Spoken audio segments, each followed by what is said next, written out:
Do you have a child or grandchild and you're worried how you're going to pay for college for them? We're going to talk about two different savings avenues today that the purpose alone are to help you save for college for them. So we're going to talk about the 529 plan and the Educational IRA. We're going to talk about the differences and their similarities. So let's talk about the 529 first. What is the 529? The 529 was set up and designed to be a qualified tuition program to help you save for college. It was set up through the Section 529 of the Internal Revenue Code. So you ask, what are the benefits of the 529? They're simple. So tax deferred on your growth of your earnings, as well as when you take distributions, you don't have to pay federal income tax on it. So you think, well, what are the limitations on the 529?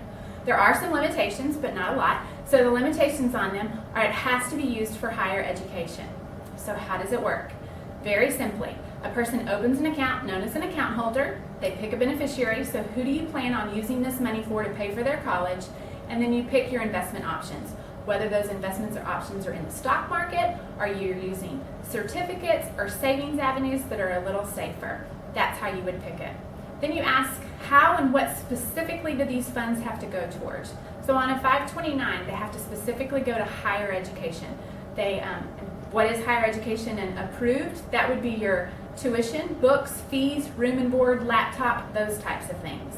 So let's switch gears now. Let's talk about an Educational IRA. Very similar to the 529, but it does have some differences.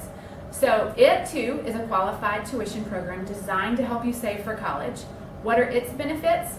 The benefits of it are the same as the 529. So it's tax deferred on all the growth on its earnings, as well as when you take out deferments, distributions, then you don't have to pay federal income tax. What are the limitations? So there's two limitations on this one that the 529 doesn't have. There's an age limitation, so all distributions have to be taken by the time the beneficiary turns 30 on an Educational IRA, as well as there's a maximum on how much you can contribute to an Educational IRA every year. Right now it's $2,000. Depending on your income, it could be less, but in general, it's $2,000 per year that you can contribute to an Educational IRA. So how does it work? It works just like the 529. Somebody opens an account, so I open an account, I'm the account holder, I pick a beneficiary, my son, Dylan, who's going to go to college one day, and I plan to pay for his college, and we choose how are we going to invest those funds. Are we going to invest it in the market? Are we going to put it in certificates? Or are we going to put it in savings accounts? And so that's how it works. So then you ask, what can these funds be used for? Again, it's a little different than the 529. It can be used for higher education, so that same tuition, books, fees, that kind of thing. But it can also be used for private school, grades 1 through 12. So in summary, an Educational IRA and a 529 plan are very similar. Their purpose is simply to help you save for college. And the difference is there's three. So the limitations on an Educational IRA is all distributions have to be taken by the time you're 30. On a 529, there's no age limitation. On an Educational IRA, you can only contribute $2,000 per year and maybe less. On the 529, there's no maximum. You can contribute as much as you want to a 529 plan.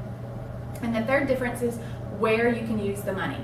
So on an Educational IRA, it can be used for college, and it also can be used for private school. On a 529, it can only be used for higher education, so it can't be used for private school grades 1 through 12. I hope this has been helpful for you. If you have more questions or want to learn more about it, please call our office and we'll set you up an appointment with Paula, our investment specialist. We are people helping people help you save more, earn more, and do more financially.